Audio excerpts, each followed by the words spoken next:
Hello, everybody. Welcome to another edition of Biology in the Basement, special edition. You teach the class. This time we're going to learn about mammals with the one and only Matthew. So let's have a fact of the day so we can get started.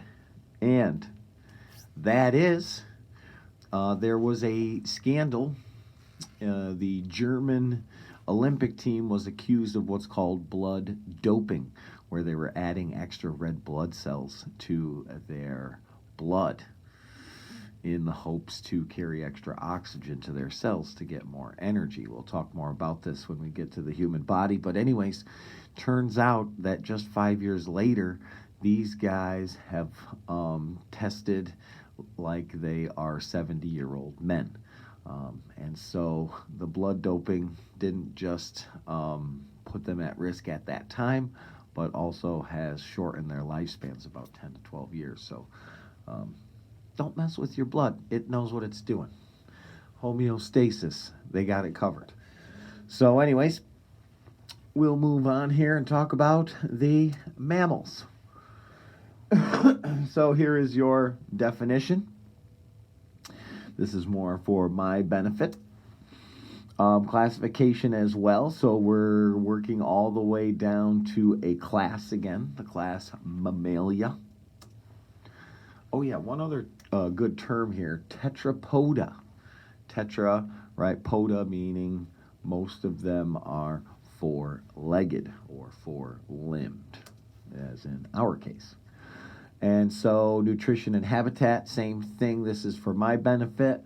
Basically, they eat everything and live everywhere. The mammals are some of the most successful species on the planet. Right now, we refer to today's age as the age of the mammals, after the age of the reptiles.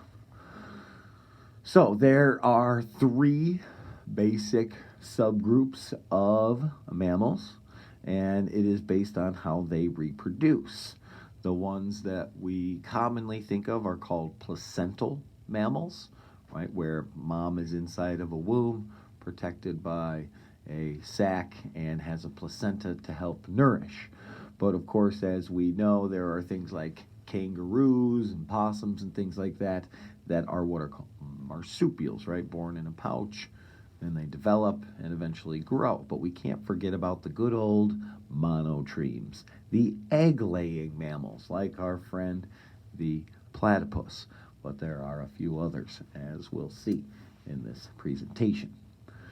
Adaptations, we could spend the rest of the year talking about how many different adaptations that mammals have. Of course, just being warm-blooded, four-chambered hearts, being covered with fur. Of course, in humans, these good old hands that we share with our other primate friends are some great examples of adaptations, but the list goes on forever, right?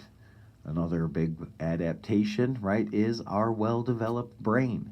If you think about it, right, without a well-developed brain, none of the things pictured here would have ever been possible. So thank you, Matthew, for pointing out our contribution to this planet, not just in things, but also in art.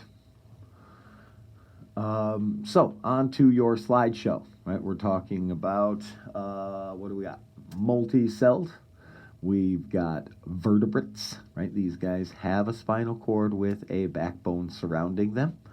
All of them have internal skeletons. They have a very complex brain, spinal cord, and nerves. So make sure that you put all of those things, right? Brain, spinal cord, and nerves coming off of that. Mammals are the most complex when it comes to the nervous system. We've got four chambers in a closed circulatory system, traveling in those blood vessels. Oh, look at that. Good old Simba, or whatever Simba's kid is, right? We have a continuous digestive system where it goes in one end and out the other. We are very similar to all mammals in that we have things like livers and gallbladders and a pancreas and stuff like that. The human digestive system is very similar across the board to the average mammal, right? Homologous structures. Our respiratory system includes lungs.